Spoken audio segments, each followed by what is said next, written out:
time in a number of years, the stare almost got me, Jimbo, so watch out. That last one was a step.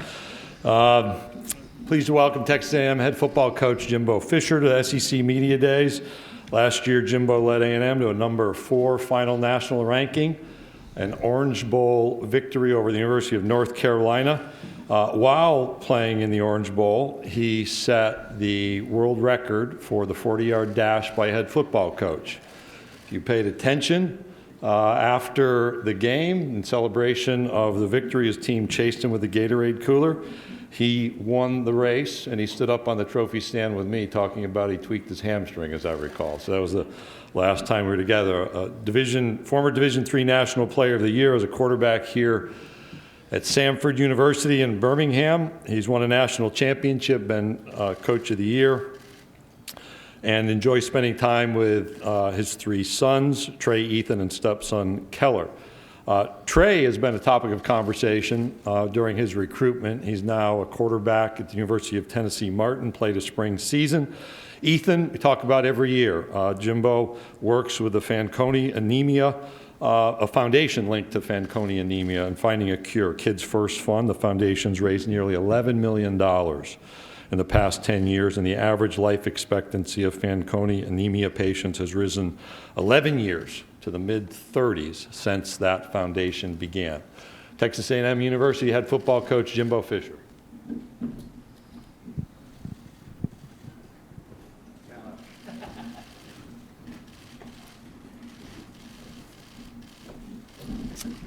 Howdy, everyone. It's great to see y'all again. It really is. I mean, it seems like we pulled back in here. I was trying to remember. It seemed like the last time I was here, and I guess it was 18. I think we come up and we're back up here. But it's great to be with y'all, see y'all. And no matter how grumpy I am, sometimes when you interview us after a game or after practice every night, it's still great to see y'all, I promise.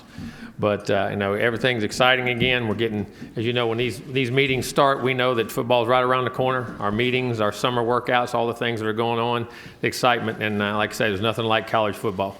And to be able to bring the fans back this year, the media back this year, get back to some normality is something that I think you don't realize what you have till it's gone. And I think when that went away and not being able to walk in Kyle Field and feel 105,000 people screaming and yelling for you, or even going on the road and having 100,000 people yelling against you, I mean, you really miss that. And as much as we love playing ball and it's about the players, it is about the fans and the whole experience, and nothing like playing in the SEC. Like you say, it just means more. It definitely does. I mean, the life, the excitement, and football is part of life in the South, and we're blessed to be a part of something that is really so special. So, very excited about our football team coming up. Feel like we have a very good team. We're making a lot of progress with the culture of our organization. We're getting to where we need to be and starting to be able to compete for championships and compete at the highest levels, which is why we're there and what we were there for. We have a tremendous university, tremendous facilities, tremendous backing by our administration to allow us to do the things we need to do to be successful and have, arguably the best state in all the union as far as being able to have football players from the state of Texas. High school football is second to none, and very blessed to be there. So we're excited to see where we're going to go, what we're going to do, and the challenges that lay forth. Because like I say, you got to keep taking those steps to be who you want to be and how you want to be it, and how we handle those situations, how we handle the pressures. And tell our players each and every day, pressure is a privilege. It's a privilege. It means that what you do matters, and that you're playing at the highest levels, and that you learn to embrace those things. And the way you deal with pressure is create day-to-day habits that allow you to deal with that. You don't worry about the outcomes. You develop a process about how you want to practice, create the culture of your organization within your team and your environment, and then play each and every day, and every day is a championship. Each and every play is for a championship. Each and every practice is for a championship. Each and every individual thing you do in detail, every meeting's for a championship, and you create those habits. So we're looking forward to taking those next steps. Excited about our football team. Like I say, offensively, defensively, special teams return a lot of guys. We talk about the offense and defense, but also very excited about our special teams. All of our specialists return, our returners return. Got a great job of snapping, kicking, punting, returning. We got a great group of guys over there that we think can affect the football game in a lot of ways there. Defensively, with a lot of guys coming back, a lot of experience. And offensively, very excited about, we lost some linemen. We have one come back, I think, is one of the best ones in the country, if not the best, in Kenyon Green on that side. Got to replace a great quarterback, but we have some great, outstanding guys with Calzada and Haynes King right there that I think are going to be 2 outstanding guys that are going to compete for a job, and we feel very confident about. The offensive linemen lost a lot of experience, but the guys we have back coming are very talented, very athletic, very talented, and very knowledgeable. I was very pleased with the spring they had. More importantly, the skill guys on offense. top 3 receivers, your All-American tight end, your I call you Swiss Army knife, and Nia Smith, who is one of the best football players I've ever been around, Isaiah Spiller, who's a tremendous back along with the chain. So got those guys around, so that's what you want around when you're replacing a new quarterback. So very excited about that. But looking forward to the future, what goes on and what we do here and in practice. Now quit worrying about results and what we need to do. And we got to get to practice, finish up this summer, and do the things we got to do. Had an outstanding summer. All right, questions? Thank you, Coach Fisher. If you have a question, raise your hand. Emma, Jessica, and Peyton have a microphone. Coach, we're going to start here in the center towards the right aisle. Brett. All right. Brett McMurphy with Stadium Network. Jimbo, Bobby Bowden's has a terminal medical condition. Can you please talk about what he's meant to you as a coach and Yeah, a I person? just spoke with somebody in relation to that. And I want to say 2 things here. I do want to make a couple comments. First is keep Coach Bowden in your prayers. I think he's one of the greatest, not only greatest football coaches that's ever lived, he's one of the greatest human beings that's ever lived. What he's meant and the ministry he preaches to his players and what he's meant to not only his players, but to me as a mentor. Like I say, I just talked to him approximately just under a month ago. We had a long conversation on the phones. I call periodically, and we stay very close. As people don't realize, he and I are very close. I've been a part of their family, I guess, as I say, since 1984 when I started playing with Terry, and I used to go to Tallahassee and stay at his house. I used to stay at his house and go watch practices, stay there and listen to him, sit in meetings, sit in the back and watch him organize meetings. I sat in the press box and put a headset on when he used to call games when I became a first offensive coordinator at Sanford and listened to him call games and how he did things, the things he did for me in my career and how much we've intertwined, with the Birmingham connection, him being from Birmingham, him playing at Howard College, me coming back here and playing for Terry at Sanford. And, we both, as I'll say this, there's been 2 All-American quarterbacks, as my knowledge, unless there's a third one, is Sanford history, Sanford and Howard, myself and Bobby Bowden. I said how crazy that is, that my first college game as a coach at Florida State, when I was a head coach, I coached against Sanford. So our lives and the Bowden family have intertwined so much, and what they've meant to me and what Terry, Tommy, Jeff, all of them, all the whole Bowden family, but how importantly Bobby was and what he treated me like, and when I was coaching under him and what I learned. It's sad, it really is, but if there's anybody ready to be with the good Lord, and if things come in time, it's him, because there's no one that preached about the Lord and did more for people in that regard. He's one of the great human beings that's ever coached, and one of the great coaches that's ever coached. So saying that. Also, I'd like to say something about R.C. Slocum. Keep him in his thoughts and prayers. He's doing very well as he's fighting some disease right now that, R.C. is one of the great A&M people, and he's doing a great job, and I think fighting through very well, and I think everything from what we're understanding is going very well, so keep him in your prayers. And I also want to say congratulations to Chris Middleton from last night, NBA champion from A&M. Played great, a huge role in what they did, and the 26 Olympians that Texas A&M has that are in the Olympics. We have 26 members of Texas A&M University in the Olympics, which is an amazing sight. But I didn't want to get away from that. I was going to mention Coach Bowden here in just a second, but I'm glad you brought it up, Brett. He's meant everything to me, him and his family and what they've meant, and getting me started in the philosophies I have in coaching. And, people know I was with Coach Saban a lot of years and developed a lot, but my whole background and everything I ever started with and did with, and the philosophies I have offensively and a lot of different things still reside with Coach Bowden in Florida State and the things he meant to us. And it's very sad, but at the same time, he's lived a tremendous, tremendous life and affected a lot of great people. Coach, we'll go over here to our left. Olin. Yeah, Olin Buchanan with TexAgs.com. Coach, we know your 4th season at Florida State was pretty special, and as you enter your 4th season at Texas A&M, do you notice any similarities in your program now and your program then? Well, I'm all for it if that's what happens. I promise you that. But I think because I think from the cultural change of you putting how you believe, what you want, how you want to play, the things you want to do into place. I think from that standpoint and the success standpoint we've had, I think there are a lot of similarities. I think, this is our first 4, we've had 3 great classes. This is our 4th class. That group is juniors now, the first class that we recruited fully. And just a tremendous group of people who understand the culture of how you want to play. And to me, the culture of an organization is the most important thing. The way you walk, the way you talk, the way you think, the way you believe, and the way you go about your day-to-day habits and what you truly create in those habits that allow you to be successful in those big situations. And, I think our staff has done a tremendous job recruiting. Our talent level has went up, up, up, and that's not to say anything bad about the guys that are there, but we've got a really, really talented group of guys right now, and we're still recruiting that way. So hopefully that part of it is there. And it's, it takes time to develop that culture and get everybody else in there, and, where you can say something and walk away and know the players are going to reinforce. Like I say, we just manage a team. We've got to let the players run it. And that's getting to that point now where they can finish my sentences. They know what I want to say. We're in a meeting, and I'll bring it up, and I'll say, hey, we need to say, Coach, we got this. And, yes, sir, I don't even have to finish it. So those parts of the program are very similar. Now, hopefully, the results will come when we don't worry about the results. The results will come when we really buy into the day-to-day process of how we have to do things to create those habits that allow us to really execute under pressure and take those next steps. But very pleased with the progress we've made, and I'm all for the results, I promise you that. Coach, we'll go in the center section, about halfway back, right in front of me. Scott? Oh, okay. Hey, Jimbo. Scott Rabalais. Hey, Scott. How you doing, buddy? Good. Good to see you. Just a lot of coaches have been asked, what are your thoughts about the proposed 12-team playoff expansion, especially since y'all came so close last year? Well, I'm all for it. I think it's necessary. I think it's needed. And not just because we finished fifth, but I think, because here's a point I want you to ask. Name me a sport in any collegiate level that, except for the top 5 conferences, which are about 60 teams, where the other 60 teams have no chance to win the national championship. There's not a sport that in our world that is not that can't happen.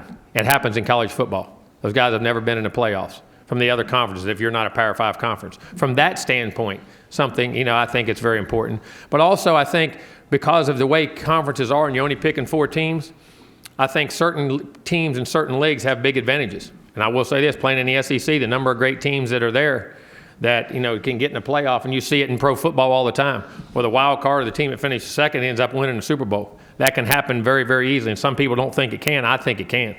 I think it's going to be great for the distribution of players in recruiting, that that you don't have to go to certain schools all the time, that you can distribute the players out when they know your team's making the playoffs. And I think the balance of the talent levels will balance out in different areas and different teams, and more guys will get great players knowing that we can stay home, we can stay and go in the playoff, and we can go win a national championship. I think it's very important for it. I think it's needed, and I'm all for it 100%. We'll go over to the right section on the near aisle, the left aisle. Coach Fisher, how are you? Drew DeArmond, WZZN Radio in Huntsville, Alabama. I wanted to ask you about quarterbacks. I know you do a great job of developing them, and you've done a great job in your career doing that. What did you see in Zach Calzada and in Haynes King when you recruited them, and how big of shoes they have to fill, with Kellen Mond moving on? Well, they're saying Kellen basically started for 4 years or the whole 3 years I've been there, and his growth and what he's meant to our program and helped changing the culture. And I think hopefully what Kellen, how he prepared, how he grew, and what he did is passed on to those guys. I think that's what great players do. They pass. It's not just the talent level, or they pass the expectations and how to prepare and how to be a great player. And I think he's educated those guys. I think when you talk about those two guys, Zach is a very talented man, can throw the football very well, but everybody gets caught in his arms. Zach's a really good athlete. He can run around. I think Zach is an NFL talent. I think Haynes King's an NFL talent. I think Haynes can really throw the football. He's tough, he's competitive, he's smart, he can run, just like Zach is. Those guys have great minds, and I'm telling you, I was extremely pleased with both of those guys in spring ball. They have great knowledge of what we're doing. They can get the ball to all parts of the field, deep, short, understand what we're doing, understand protections. They have escapability, have creativity. But more importantly, they're great decision makers, they're accurate with the ball, but they have an unbelievable competitiveness to them, and they affect the guys around them. I think great quarterbacks have a great effect on guys around them, and they have a presence. And when they get in the huddle, you know that guy's on our team, we can win. And on defense, let's just get the ball back to him, something good's going to happen. On offense, let's just do our job, do what we're supposed to do. Let him do his job so we can have that ability. And I'm very pleased with both guys, and I think we're in a really, really good situation. I love our room, however that situation turns out, but very excited about those guys and their future. We're going to go right down here front left. Bob? Hey, Jimbo. Bob Holt, Arkansas Democrat. Yes, sir. I guess a while back you were at a booster event. I was at the Houston Touchdown Club. Right. Okay. Sorry. And you got asked about. I think that I got this right. Where you were waiting for Nick Saban to retire to beat him, and you're like, I'm paraphrasing again. Hey, we're going to beat him while he's there, which I think fans, what coach wouldn't want to say about. Did you think that thing got blown out of proportion? Do you have any regrets about that, or with some time passing now, how do you feel about how that kind of? No, I don't have any regrets. That's what we're here for, isn't it? Isn't that why we're here? Isn't that why everybody's here? That's what makes this league this league. That's what we expect to do at Texas A&M. And that's not. And saying all that, I have the utmost. Nick and I are friends. We've known each other a long time, coached together. We're from the same world. I mean, if that makes any sense. I have the utmost respect for what he's done, how he's accomplished. He's the standard, and they're the standard of what you have to play to. And that's just like we have a standard when I was at Florida State to go take over the ACC and go win a national championship. That's our standard here, and you have to play at that standard. And they have set that standard. That's what great teams do. And then you got other teams that want to match it, want to accept that challenge to go play at that level and play them and be able to compete with them and beat them. We have to play them each and every year.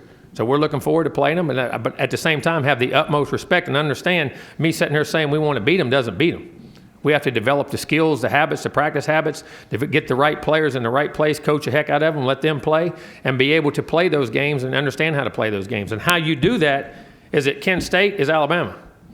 Colorado is Alabama. New Mexico is Alabama. You play at that standard all the time, so you play big games. That's how we were able to have so much success at Florida State and the rivalry games, the bowl games, the national championship games. Listen, there's a standard you play. Your opponent has nothing to do with how you play. You play to your standard. The standard is the standard of excellence, and you have to meet that standard. And it doesn't matter who your opponent is. They have set a high standard. We have to play to that standard each and every week. So when we play them, it's like playing another game. You have the respect for them. I have the utmost respect for Nick and his program and everything he's done. That's what we're here for, why we're here, and what we expect to be able to do. And that's the way we're going to approach it each and every week. But we can't sit here and say it ain't going to do it. Everybody wants to win. Everybody talks about winning. We got to practice. Preparation wins games. And being able to not worry about the results. Create no standards each and every day. And no matter who your opponent is, it's how you play, how you measure yourself, your sense of accomplishment, your sense of how you see yourself and what you want to achieve. And do you have the discipline and the self-discipline as a team, as a disciplined team, and the self-discipline as an individual player and coach to get where you need to go? And that's what it's about. Coach, we're going to go back over here on the right side in the middle, right here. Hey, Jimbo. Travis Brown at the Bryant College Station Eagle. Hey, Just curious, with a few weeks in on NIL stuff, what's your initial takeaways? And is there any parts of it that you see popping up that might need to be looked at or need some regulation down the line? I think it's too early. And again, there's not enough information for us to know how this is going to affect us. I know this. None of it's going to be equal. Just like in pro sports, certain players get deals, certain players don't. I'll say this, a lot of our guys are getting a lot of attention. They're getting some deals done from what I understand. And that's one of the great things about living in the state of Texas. The economy of Texas being right where we're at, between Houston and Dallas, 2 of the 5 largest cities in the country, the opportunities, the corporate opportunities for those guys to get represented and having to do the things they need to do is through the roof. And we're having a lot of guys that are in deals right now that are coming through that are making, I think, significant amounts of money, from what I understand, and having opportunities for them in the forefront. And I'm all for them being able to do it. How it affects your team, and everybody's not going to get the same deals. That's what you got to understand. And none of that is fair about what you're going to do. But one of the great advantages we have is that, we're in the state of Texas, which has a lot of resources, which allows those opportunities for those kids. There's plenty more of them, and the name, image, and likeness thing, and that's a big thing. Heck, some people have been doing name, image, and likeness for a long time. They say ain't been telling nobody. All right, Coach. Now we're all on equal playing field. All right, Coach, we're going to go here in the middle section right in front of me, about 4 rows back. How you doing, Coach? How are you doing? Good. Gerard Hamilton with the Tuscaloosa News. You Yes, guys sir. host Alabama Week 6. Alabama lost 8 starters on offense, and they also lost their offensive coordinator. You guys are bringing back 9 starters on that #1 ranked defense. How confident are you going into that matchup that you guys can rectify last year's loss and get a victory, and why is that? Well, I don't know whether we're confident. We have to go play well. We have to be playing well at week 6 to be able to do that. Each team has its own identity, its own personality. Each team has a 1-year life expectancy. You got to understand that. As soon as you change one person on a team, the whole personality of a team changes. So we have to identify those things that allowed us to be successful last year, continue with the culture of our players, and they reinforce that right now in the offseason, what they're trying to do. And we feel very good about our team. I know Alabama, listen, whoever Alabama puts out there is going to be great players. They're going to be coached very well, and they got a heck of a team. Again, we talk about we're going to have to meet that standard, but we have to meet it week 1, 2, 3, 4, and 5 to have a chance to meet at 6. Then when that one's over, we got to meet at 7, 8, 9, because everybody in this league can play. Everybody's got players. So that standard is there, and hopefully that they raise that bar, that they make us a better team, knowing that we have to play well to be able to play with them and be able to come out victorious on them. That's our ultimate goal and what we want to do. So, we feel confident in ourselves, but me sitting here saying that doesn't mean that. They're going to play well. They're going to want to beat us. We're going to want to beat them. And who can do the most work and become the best football team till then is what's going to really make the difference. Coach, we're going to go over here to the right, and the second row over to our right-hand side. I see you, Mike. I'm going to get that before it's over with. Hey, For old Jim. time's sake, anyway. Hey, Jimbo, David Nuno with TexAgs.com. Considering last year's success, just explain the vibe of the program right now. Well, I think, listen, whenever you do something, somebody tells you if you do this, this, and this will happen. And as it starts to materialize and really starts to come, you really start to understand the benefits of doing things the right way, in a certain way, with a certain mentality and a certain pressure amount that you put on yourself in practice, not just the physical part, but the mental part. And I think the buy-in for our team right now, and I guess the best way, not to ask me, ask our players. Now, from what I've seen in the summer, what I saw in spring, and what I see by the results and the questions and the meetings I have, I feel extremely confident in our guys. But again, we have to go reestablish that again. And I think we're starting to get the results that we were talking about, but we have to conceal there's still another level we have to go to. And I think they buy into that and understand that there's still a lot of work to be done. And if we do those things, we have a chance to be a very successful football program. Okay, we'll go down front here first, and then we'll head back to Mike. Go ahead, Vince. Hey, Jimbo. Vince Ferrara, 99.1, the Sports Animal in Knoxville, Tennessee. What'd you like in Jameer Johnson, a transfer from Tennessee? Well, you watched the film. First of all, he played really well against us. And we were playing with some really good people. There's a guy named Liao running around here y'all going to meet today that's a really, really good player. He's going to make a lot of money at the next level. That he blocked and did some good things. He's long, he's athletic, he's big. He's played junior college ball, and then he started 7 or 8 games and won that job at left tackle for them in the first year there. I think he's a guy that has a chance to really help us when, it's another experienced guy up front, has played SEC ball, has length, has size, has power, and has had a great summer. He's a great guy to be around. He's got a great personality, great work ethic, and been very impressed with his off-season workouts so far. So I think he's got a chance to really help us. All right, we'll stay over there and go to Mike. Mike Bianchi, Orlando Sentinel. Hey, Coach. How you doing, buddy? Good. I don't know if you've heard this, but there's a report in the Houston Chronicle that Texas and Oklahoma are inquiring about joining the SEC. I bet they would. What would you think about something like that? I don't know. I'm just worried about A&M. You know what I mean? Listen, we got the greatest league in ball, so I mean, that's the choices they make or what they do. I don't know, but I don't know how I feel about it. I'm just worried about A&M. I'll control what I want to control here. All right, we'll go over here to the right, Coach, alongside the wall. Brent Zorneman, Houston Chronicle. Accurate to say offensive line is your biggest concern going into the season, and how important is it to mix and match those guys as well? Well, that's a good point. We lost, as you know, we had a great offensive line last year. We gave up 4 sacks on the year, had almost negative plays, I think almost 0 negative plays, which are huge. Giving up those negative plays and sacks and tackles for loss, it's hard to move the football. And we were able to be so good on third down and number 2 in the country in third down last year and the things we did because we didn't have those penalties or didn't have those negative plays. But definitely replacing those 4 guys, those guys did a great job. But I really like, you got Kenyon Green, we moved out to tackle, who I think is one of the best pure football players in America. I really do. I'm very high on him. Luke Matthews at center is another guy who was playing for us, who got injured last year, who would have been in the mix big time, who I'm very high on. I think is a very smart, intellectual player. Getting Jameer back in there, who's going to be able to fight for one of the tackle positions. That gives you some great experience there in those 3 guys. And then Layden Robinson at one of the guards right now, who I'm really powerful, one of the most powerful guys I've ever been around. And you saw in the film when he played, has experience, has been around, understands what we do. I think has a chance to be an excellent player. And at Aggies, our left guard, listen, guys, I'm going to say this one. I've been around a lot of athletic guys in my time. Not many I've been around more athletic than he is and has power, explosion. Now, he's got to continue to play as a young redshirt freshman, but this guy has a chance to be a really, really special player, in my opinion. And then we got some great guys that we've recruited with a tremendous incoming class and some other guys backing them up. So, again, we lost a lot of experience, but the guys we have are very, very talented. Very talented, and will all be draft picks, in my opinion, if they, Lord willing, they stay healthy and keep developing like I think they can. So I'm very excited about that. But as you know, that's the continuity that get 5 guys to play as one. that's the challenge and how quickly they can adapt to that. But they had a great spring. Summer's been going well. And that's one of the things I'm the most excited to watch, because I know what their ability is. And saying this in a crazy way, if that can come together, it can even raise that level of play that we had there. And that's no knock on anybody we had. There's some very, very talented guys in that group. Coach, we're going to go right over here in the front row to our right. Mark Passwaters with Rivals. Brent stole my question on the O-line, so I guess I'll ask about the wide receivers. Last year, by the Orange Bowl, you're basically down to 3. Looks like this year there may be some more. Could you talk a little bit more about the I'm excited about depth? this. So you talk about our offense. When you bring back Spiller and a chain at running back, bring out Wiedemeyer's an All-American tight end, and then your top 3 receivers, because Anais Smith is a slot receiver, is outstanding, as good as anybody in America, the way you can use him, the things you can do.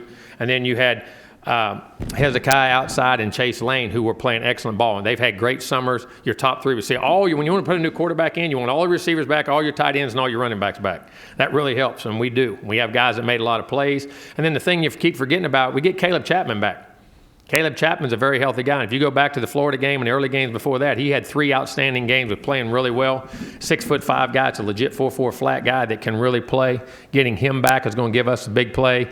Hopefully, you got Moose Muhammad coming back in that thing, Jalen Preston get back in that thing, Devin Price in that green, and Damon Demas, who is having an outstanding spring. So I'm really excited about the potential we have out there. But we've got 3 guys come back that have been there, know what to do, how to do it, have made plays in big games. We won 9 football games with. They made a lot of big plays and a lot of key moments who got thrown in a fire that they're going to be out there next year ready to play. So I'm excited about that group. And then we've got a young guy named Yul Keith Brown, who I'm really, really excited about in that group too, who's, as a freshman, has done some great things this summer from what I understand. So I'm as excited about that group.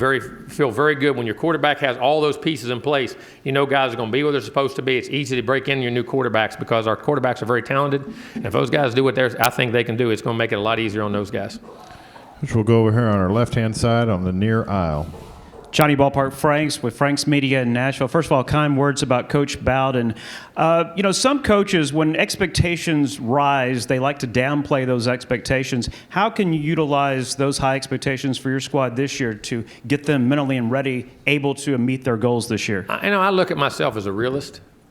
I don't try to sugarcoat things. I don't try to downplay things. I don't want to, I'm not a braggart about what we are and what we do. And like when I was saying we're playing Alabama, I wasn't trying to brag about Alabama. I'm just saying that's our standard. We have to go play. That's what we're in the business to do. And it's the same thing here. I love our football team. And sometimes, it's important to be good, and it's important for them to know that I think they're good, which I do. I think we have a chance to be a very good football team. Now, we have to go, me saying it and us wanting it is one thing. Wanting to win doesn't matter. You prepare to win. And how we prepare, how we practice, the amount of detail we have, and how we go about things, and the camaraderie and the chemistry and the culture in which we've created, does it continue, and does it continue to grow and even get better? And, like I tell our players each and every day, when expectations come, pressure comes. And when pressure comes, your habits are coming straight to the surface. You can't stop them no matter what they are, what you've done daily. So are you going at every rep, mentally and physically, that you understand every time you run, every time you take a step, it's for a national championship. And you put yourself in that mindset. Because a lot of guys do it physically, they don't do it mentally. Again, I go back to the greatest statement I ever heard made about ball and finishing a game was they asked Michael Jordan, Michael, how do you change at the end of a game? What do you do differently? Why do you change? How do you change from everybody else? He says, I don't change. Everybody else changes. Every play for me in practice was for an NBA championship. And you saw that in The Last Dance. People thought he was crazy. People think Tom Brady's crazy too. But them guys win. They put that pressure on themselves of everything they do. And that's what our team has. If we want to hit that standard, where the standard is a standard, that standard's never going to lower. I can't bring it down. In our world right now, all we do is keep bringing the standard down for people to make them feel good. Listen, when you're playing in ball, the standard is a standard. We got to meet that standard every day. And we learn to meet it. That's going to be the habit. So when those big pressure situations come, those big moments come, the expectations come, we don't know any other way to act. And that's what great teams and great programs do, and that's the challenge we still have to get to, and we'll see if we can do it. Coach Fisher, thank you for your time this afternoon. Thank y'all.